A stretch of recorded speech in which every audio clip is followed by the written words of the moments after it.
히브리서 3장 1절 말씀. 그러므로 함께 하늘의 부르심을 입은 거룩한 형제들아, 우리의 믿는 도리의 사도시며 대제사장이신 예수를 깊이 생각하라. 저가 자기를 세우신 이에게 충성하시기를. 모세가 하나님의 온 집에서 한 것과 같으니. 네.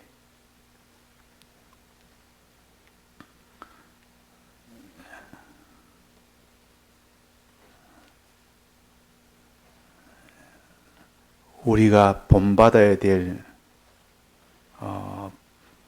이 분은 누구인가? 사람을 본받아서는 안 되겠고 하나님을 본받는 사람이 되어야 되는데, 하나님이 영으로 계시니까 본받을 수가 없습니다. 그래서 우리가 본받을 분은 오직 하나님이 사람으로 그 사람의 형상을 입고 오신 그 예수님을 본받는 것이 우리가 본받을 유일한 한 분이십니다. 그러니까 우리가 본받을 분은 하나님이라. 그러나 하나님이 인성을 입고 오셔서 그 모든 생활을 하는 것을 사도들은 그때 다 봤지만은 우리는 그것을 성경을 통하여 보게 됩니다. 그래서 우리는 성경을 통하여 예수님이 어떤 분인 줄 알고 본받는 우리가 되어야 됩니다. 우리는 하나님을 본받지만 눈에 보이지 아니하니까, 그 생활을 모르니까 우리가 예수님을 본받는 우리가 되어야 되겠고, 사람을 본받아서는 안 됩니다. 사람은 피조물이기 때문에 온전치 못합니다. 그래서 예수님을 우리가 본받아야 되는 것입니다. 그런데 유명한 아브라함이나 모세나 엘리야나 바울이나 이런 선지사들을 우리가 본받아야 됩니까? 본받으면 안 됩니까? 우리는 예수님 외에는 본받으면 안 됩니다. 오직 예수님만 본받아야 됩니다. 사람은 본받으면 안 됩니다. 왜? 사람은 피조물이기 때문에, 사람은 죄악 가운데 있기 때문에 늘 마귀의 이 모든 피동을 받을 수 있는 이 사람이기 때문에, 그래서 우리는 사람을 본받지 말고 주 예수 그리스도를 본받아야 됩니다. 오직 우리는 이것을 확정을 지어야 됩니다. 그런데 우리는 하나님이 사람을, 유명한 선지사들을 이 성경에 기록해서 그들을 본받도록 한 것은 무엇입니까? 바울은 나를 본받으라 그랬습니다. 바울이 나를 본받으라 그랬다가 말이에요. 엘리사가 엘리야를 끝까지 따라가서 엘리야를 본받는 생활을 했습니다. 바울도 나를 본받으라 했고, 그러면 우리는 아브라함을, 엘리야를, 또 모세를, 바울을 본받아야 됩니까? 본받으면 안 됩니까? 본받으면 안 됩니다. 오직 예수님만 본받으라 했는데, 근데 성경에 본받아라 한 것은 바울을 통해서, 바울이 나를 본받으라 한 것은 바울이라는 사람을 본받으라는 것이 아니고 누굴 본받는 겁니까? 바울에게 나타난 그 하나님, 바울과 함께했던 그 하나님, 그 예수님 그 형상, 그것이 바울에게 나타나면 그것을 본받으라. 그러면 껍데기는 사람을 본받는 것에도 실은 바울과 함께한 그 예수님의 그 형상으로 된 곳은 너는 본받아라. 그러면 사람을 본받는 것이 아니고 그는 예수님을 본받는 겁니다. 즉 하나님을 본받는 겁니다. 그래서 엘리사가 엘리야를 끝까지 따라갔습니다. 따라가서 마지막 세상을 회리바람을 타고 올라가는 때까지 나는 당신을 본받기를 원합니다. 무엇을 원하느냐? 당신에게 있던 그 영감을 내게는 갑절이나 달라고 했습니다. 그 영감이, 하나님의 영감이 엘리야와 함께했던 그 모든 움직임들을, 그 움직임 그거를 본받기를 원한 겁니다.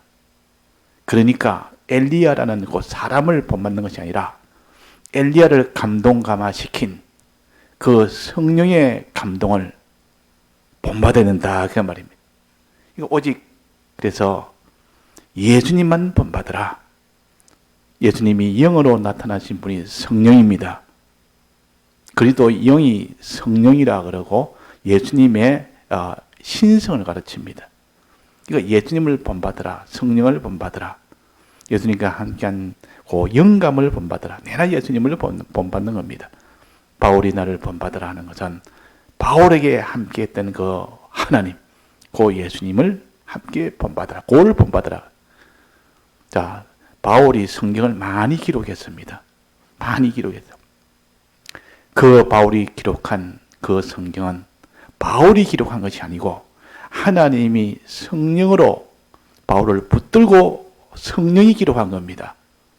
그러면 이 성경대로 하는 것은 바울의 뜻대로 하는 것이 아니라 그 바울에게 함께했던 하나님에게 뜻대로, 하나님의 뜻대로 하는 것입니다.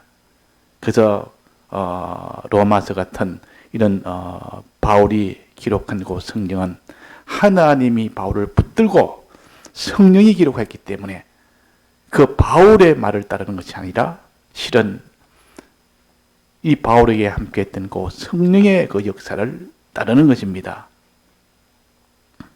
자, 그래서 우리는 예수님 외에는 본받을 분이 없습니다. 하나님이 모세에게 함께하면 그 모세에게 함께했던 그 하나님을 우리가 본받고 아브라함에게 함께했던 그 하나님을 본받고 또 바울에게나 엘리야에게나 그와 함께했던 그 하나님을 본받는 겁니다. 그래야 그 사람이 하나님을 따라가는 사람이지 그렇지 않고 인간적인 그것은 아무리 세상의 성자라 해도 그는 온전한 것이 아닙니다.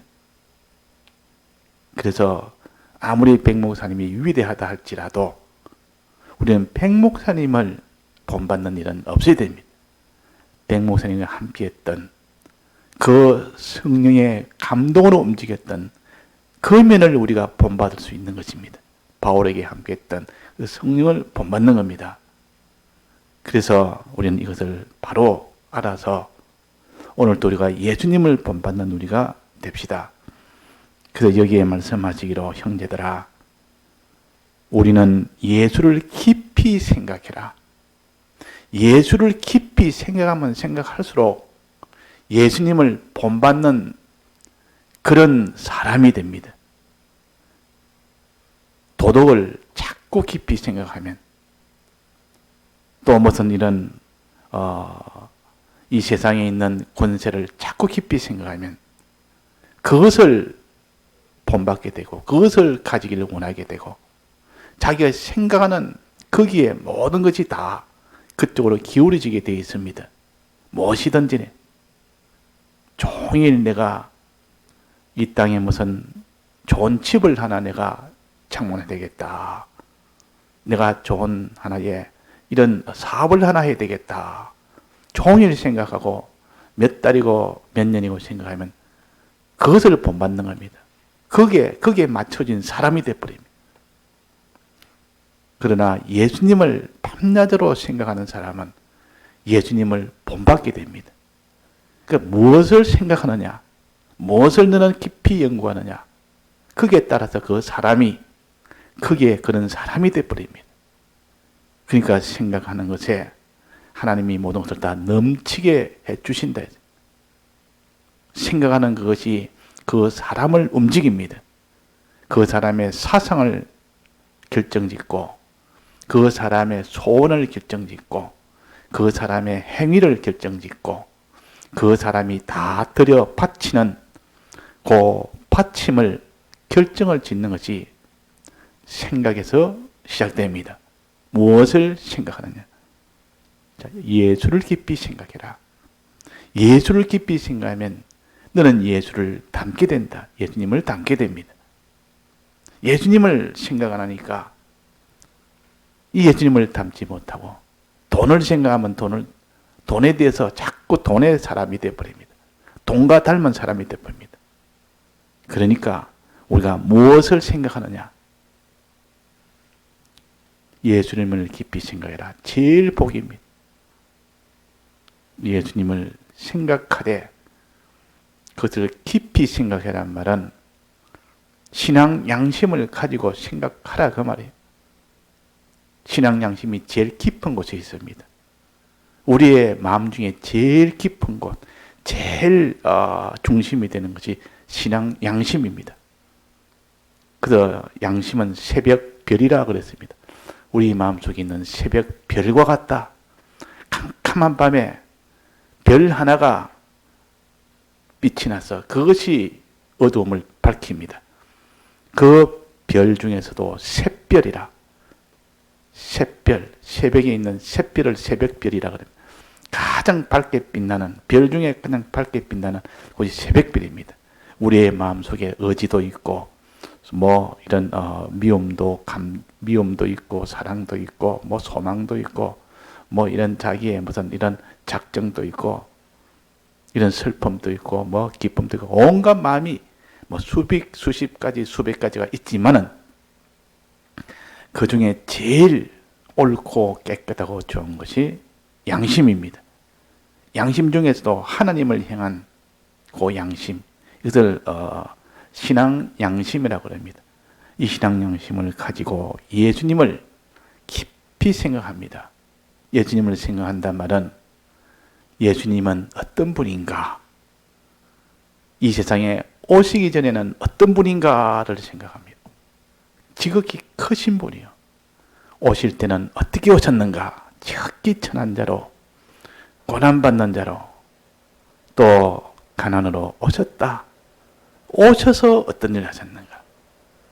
오셔서 고난받으시고 또 가난으로 사시다가 많은 이런 천대를 받으시다가 마지막 죽음으로서 끝을 맺으셨다. 이것이 예수님이 이 세상에 오셔서 한 일입니다. 무엇 때문에 고난받고, 무엇 때문에 가난해지셨고, 무엇 때문에 이렇게 천해졌고, 무엇 때문에 죽으셨느냐? 왜 예수님이 죽으셨느냐? 우리의 네 가지 대속을 위해서 죽고 부활하셨습니다. 우리의 네 가지 대속을 위해서. 이 네 가지 대속을 주느라고, 이것 주느라고 우리에게 주려고 대속을 위해서 죽으셨습니다. 자, 이것이 우리가 자꾸 생각을 합시다. 생각할 때 그 마음에 신앙 양심으로 생각하니까 이제 성령이 그 신앙 양심을 타고 그 생각을 타고 그 사람 속에 임하십니다. 내 마음에 이제는 감동을 시킵니다. 임하시면 내 마음이 감동을 받습니다. 감동을 받으면 이제 주님의 이 대속을 아는 것이 아니라 이제는 믿게 됩니다.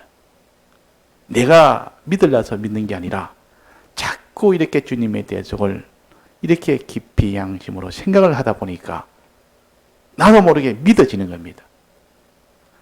믿어야 되겠다 해서 믿는 것이 아니라 주님의 이 대속을 생각하니 성령의 감동이 와서 나를 믿게 해줘서 믿게 됩니다. 이거는 필연적입니다. 필연적. 그러니까 필연이란 말은 이렇게 되면 그 다음 순서는 저절로 온다 그 말이에요. 반드시 그대로 오는 것이 내가 노력을 안 해도 이렇게 되면 저절로 오는 것을 필연이라. 그러니까 내가 예수님을 깊이 생각하면 필연적으로 성령이 임하시게 됩니다. 성령이 임하시면 필연적으로 믿게 됩니다. 주님에 대해서 완전히 믿어집니다. 주님이 나를 사랑하신 이 사랑과 주님이 나를 이렇게 대속해서 나를 중생을 시키시고 주님이 내게 이런 그 건설군의 소망을 주신 것을 마음에 사람이 믿게 됩니다. 자, 이것을 과학적으로 이걸 무슨 그 이해를 시켜서 믿는 것이 아니요. 이거는 과학이 따라올 수 없는 이 세계를 우리가 예수님의 이 대속은 과학으로 알 수 없는 세계요. 이는 신령한 하늘의 것이기 때문에 땅에 있는 지식이나 지혜나 과학이나 이런 것으로서는 도무지 이거는 불가능한 일이에요. 근데 성령의 감동이 오면 그 과학의 수준을 이미 초월해 버려서 그 사람이 그를 깨닫게 되고 믿게 된다 그 말이에요. 자, 이렇게 믿게 되면 필연적으로 또 뭐가 됩니까? 필연적으로 믿을 때는 필연적으로 기쁨이 나오는 것은 필연적입니다. 이거는 내가 기뻐하려고 기쁜 게 아니라 믿어지면 기쁨이 나오고 믿어지면 감사가 나옵니다. 아, 그분이 내게 이 네 가지를 주셨는데 이 네 가지 생각하니까 받은 것 생각하니까 믿어지니까 근데 받은 것이 믿어지니까 기쁨은 저절로 나오고 또 이것을 네 가지를 주신 이분의 모든 은혜를 생각하니까 그분에게 대한 감사가 나옵니다. 기쁨과 감사가 이렇게 나온단 말이에요. 그래서 항상 기뻐라. 항상 감사해라 그랬어요. 범사에 감사해라. 어떤 일을 만나도 하나님의 이 감사는 끊이지 마라. 또 항상 기뻐해라. 기쁨과 감사가 나올 수 있도록 너는 성령의 감동을 받으라. 성령의 감동은 예수님의 깊이 생각하는 거기에서 성령이 오셔서 늘 감동시키신다. 깊이 생각하려면 예수님을 알아야 되는데 어떻게 아느냐? 하나님의 말씀을 듣는 자가 되어야 된다. 듣는 자가 아니고 누가 깊이 생각할 수 있으며 듣는 자가 아니면 믿음은 들음에서 난다 했는데 들을 때에 주님의 대속을 알게 되고 아는 것을 새길 때에 성령이 오게 되고 성령이 왔을 때 믿게 되고 믿을 때 기쁨이 나오고 감사가 나옵니다. 감사가 나오면서 주님께 영광을 돌립니다. 주님 내게 이런 구원을 주셔서 참 기쁘고 주님 내가 이런 구원을 받아서 기쁘고 주님 내게 이런 구원을 주시니까 내가 감사합니다. 구원 받은 것에 대해서 그 기쁨이라는 것은 그 사람이 믿어졌을 때 반드시 기쁨이 나오고 또 그 주신 그분의 은혜를 생각하니까 감사가 나옵니다. 이것이 기쁨과 감사가 내 마음속에 충만하게 되도록 채워야 됩니다. 이것은 요만큼 좁쌀만큼 올 수도 있고 이런 그 몸뚱이만큼 크게도 올 수 있고 작게도 올 수 있고 우리는 항상 이것이 마음속에 이렇게 충만하게 되도록 기쁨과 감사가 충만하게 되도록 해야 됩니다. 이유는 뭡니까? 왜 충만하게 해야 됩니까? 충만할 때는 마귀가 절대로 가까이 못 옵니다. 주의 이 주신 이 구원에 대한 이 감사가 기쁘면 천하 것을 가지고 미혹을 해도 그 주신 구원보다 너무 작기 때문에 그거는 눈에도 차지 않습니다. 미혹을 내도 아무리 흔들고 앞에서 이렇게 흔들어서 미혹해도 그런 거는 관심이 없어집니다. 끌리지는 않습니다. 그런데 기쁨이 주님이 주신 이 구원에 대한 기쁨이 충만치 않는 사람은 이 땅에 이것도 마음에 끌리고 저것도 끌리고 소망이 땅의 소망으로 다 기울어져 버립니다. 마귀가 이것 잡고 흔들면 그래 기울이고 저것 잡고 흔들면 저거 흔들리고 이 땅의 육신의 정욕과 안목의 정욕과 이생의 자랑을 붙들고 이 세상에 있는 꽃과 같이 풀과 같이 그 좋은 것을 가지고 미혹하면 그게 미혹받지 않을 자가 한 사람도 없습니다. 그러니까 우리는 기쁨이 충만해. 구원에 대한 기쁨이 충만한 사람은 이 세상 것을 가지고 아무리 미혹해도 거기에 대해서 미혹을 받지를 않습니다. 받지 않는다 그러면. 또 감사가 충만할 때, 감사가 충만한 것. 감사가 충만하면 주만 위하지 자기를 위할 리가 없습니다. 주님이 내게 주신 은혜가 너무 기쁘고 너무 감사하면 날 위하는 것은 점점 줄어들고 주만 위하게 됩니다. 그래서 이 사람이 주만 위하는 사람이 됩니다. 또 그분이 오시기 전에는 하나님이 사람 되어서니까 네 가지, 자존하신 하나님, 창조하신 하나님, 필연적으로 대주제이시며 주권자이신 이 하나님을 믿을 때 그분만 바라보고 그분만 의지합니다. 다른 것은 의지하고 바라보지 않습니다. 그 다음에는 물질에 대해서, 형제에 대해서 주님이 형제를 사랑하는 그 일만 하도록 합니다.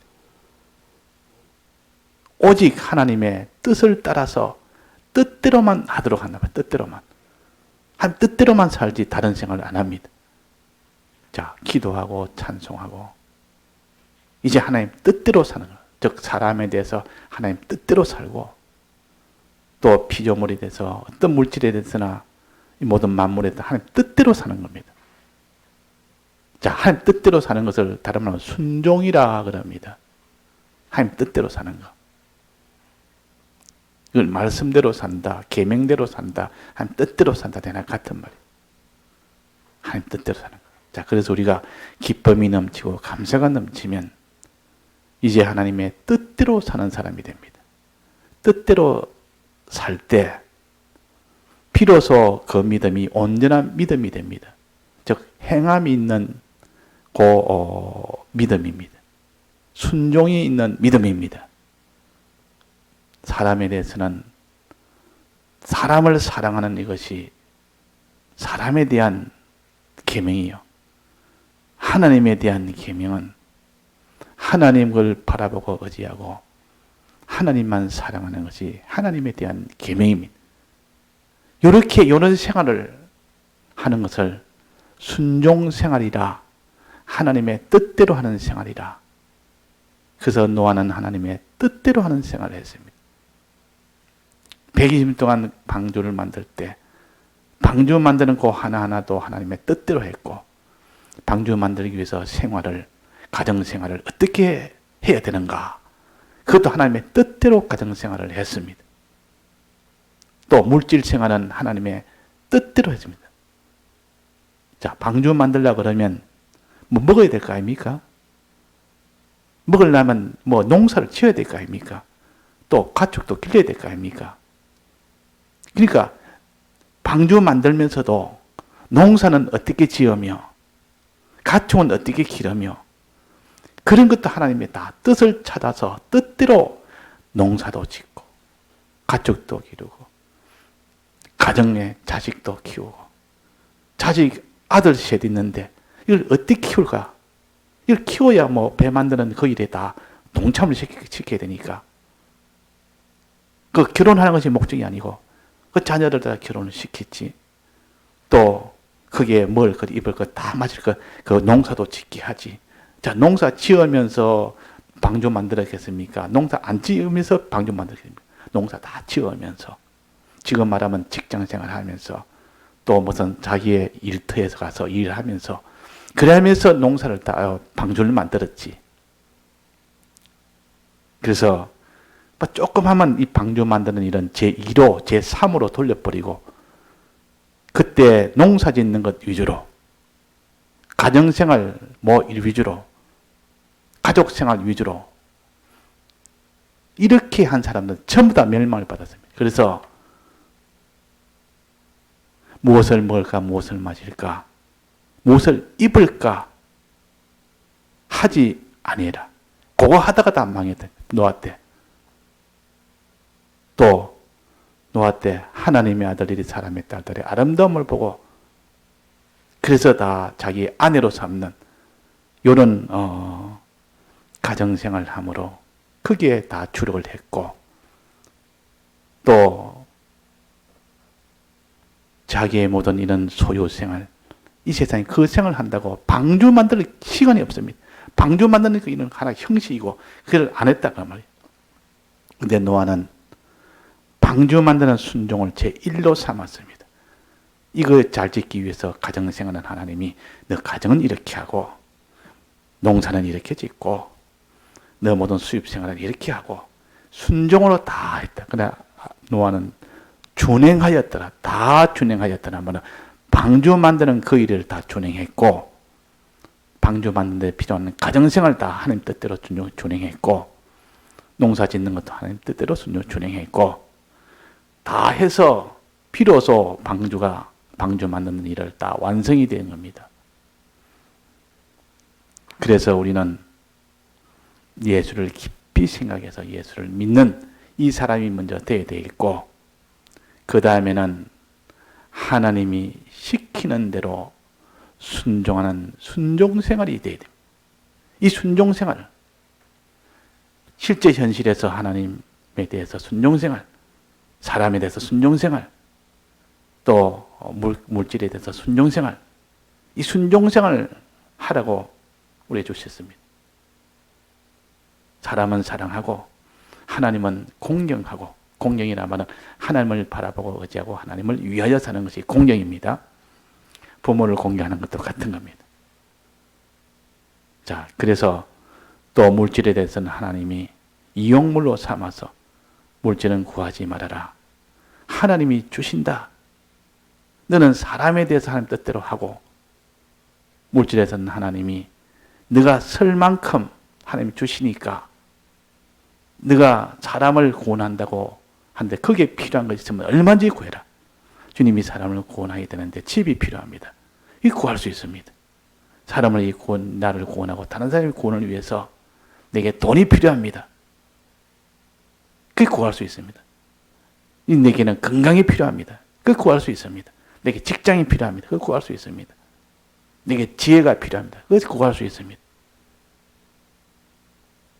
우리는 이것은 다 하나님의 사람에 대해서 뜻대로 하려니까 인간 구원을 위해서는 무엇이든지 다 구할 수가 있습니다.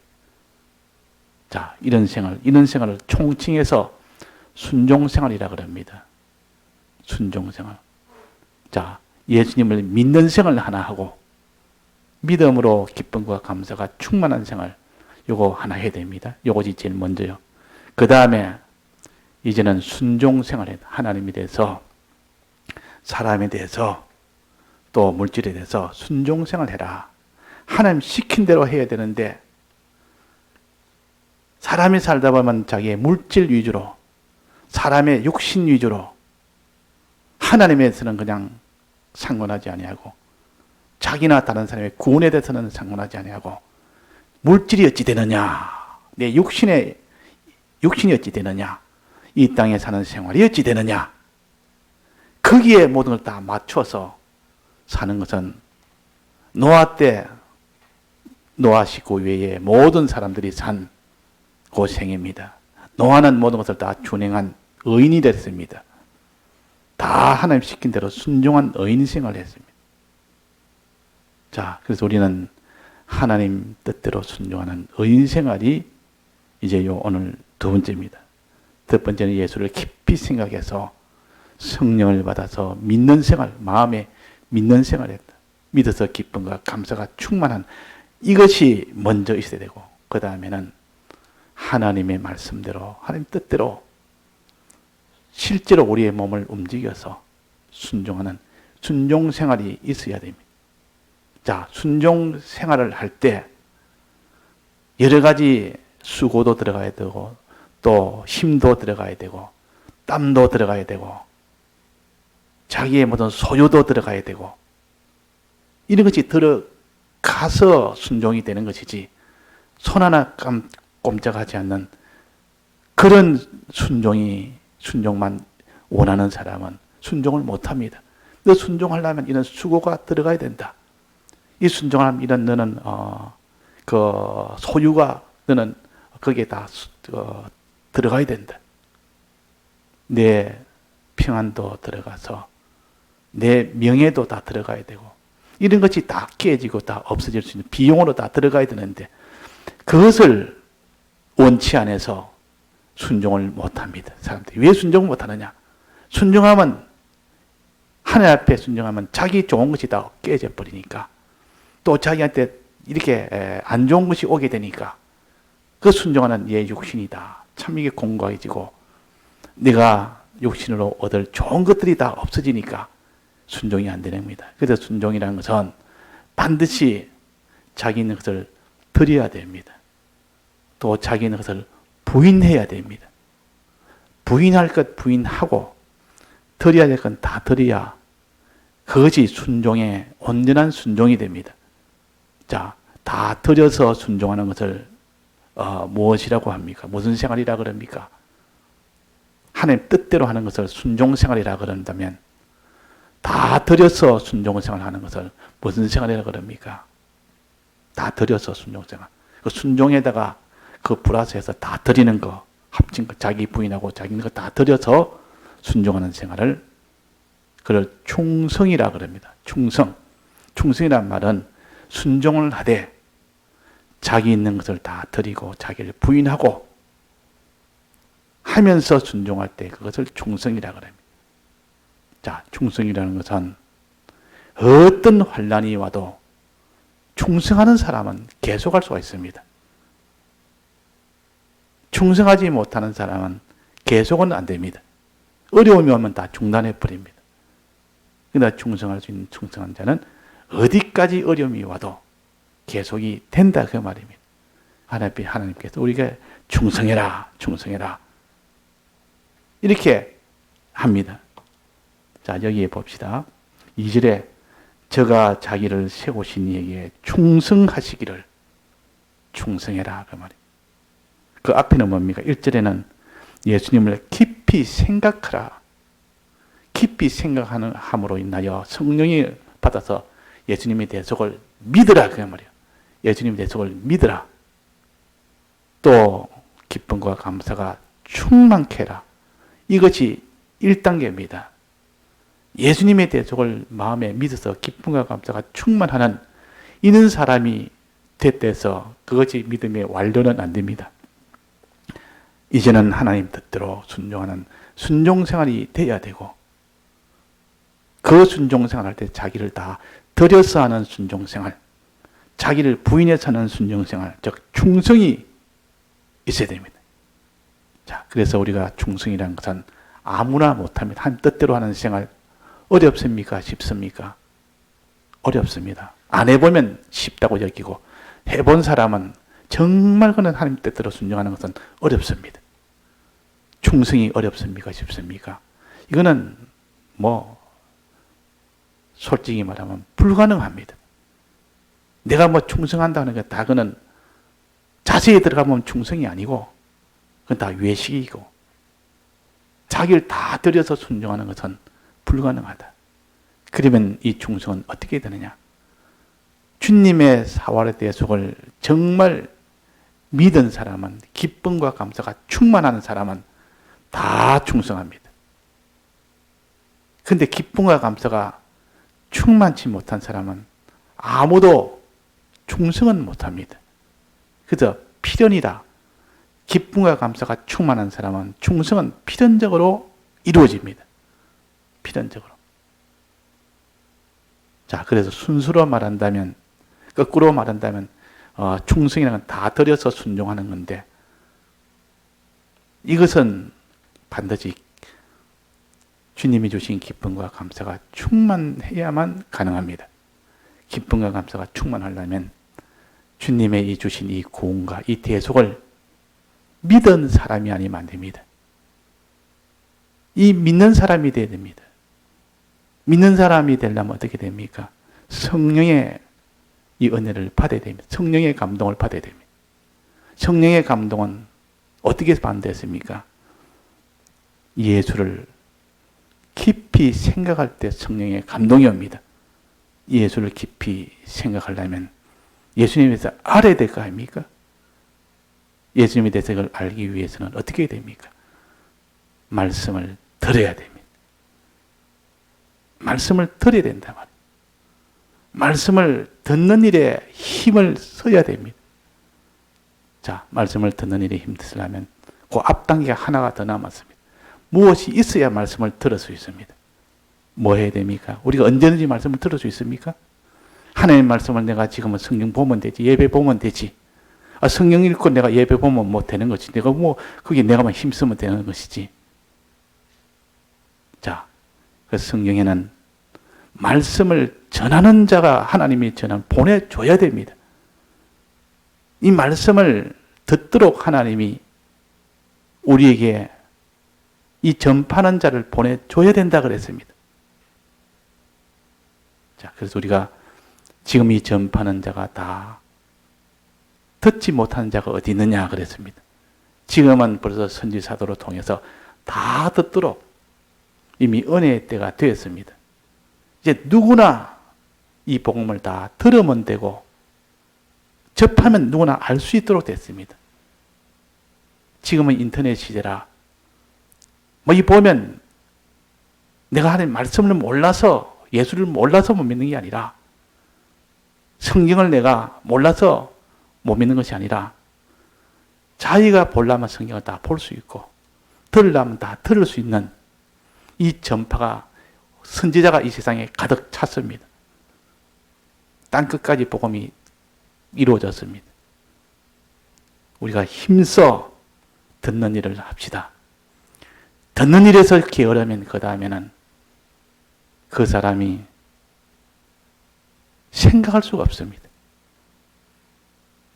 생각하는 이 책임질을 해야만 성령의 감동이 오고 성령의 감동이 왔을 때 믿어지고 믿어졌을 때 기쁨과 감사가 나오고 계속 이렇게 생각하면 기쁨과 감사가 충만하며 그때는 충성을 합니다.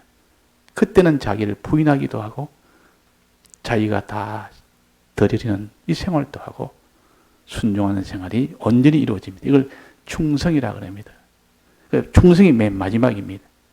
충성이라는 것은 하나님의 뜻대로 하는 것. 즉 하나님에 대해서 하나님 뜻대로 하고 사람에 대해서 사람의 뜻대로 하고 물질에 대해서 물질의 뜻대로 하는 이 생활을 하되 자기를 다 들여서 할 수 있도록 오늘 날씨가 많이 춥습니다. 추워도 우리가 말씀을 듣는 것이고 또 연말이라 굉장히 바쁩니다. 바빠도 듣는 것이고 자기의 뭐 이런저런 할 일이 많아도 이 순서를 조절해서 말씀을 듣는 것이고 이런 자기의 수고와 노력이 들어갔을 때 비로소 우리가 하나님의 은혜인 성령을 주셔서 그 사람 마음속에 믿게 해주십니다. 믿는 사람이 돼야 기쁨과 감사가 나오고 그 사람이 충성을 할 수 있는 충성으로 이어지는 힘이 되어지는 겁니다. 그래서 오늘도 우리가 특히 마지막은 2절에 저가 자기를 세우신 이에게 충성하시기를 하나님이 예수님이 이제는 충성을 하셨다고. 우리도 예수님을 본받아 충성으로서 마지막까지 가는 우리가 되도록 이 목표를 가지고 예수를 깊이 생각하는 이 노력을 우리가 게을리하지 맙시다. 다 같이 통성으로 기도하시다가 자유하시겠습니다.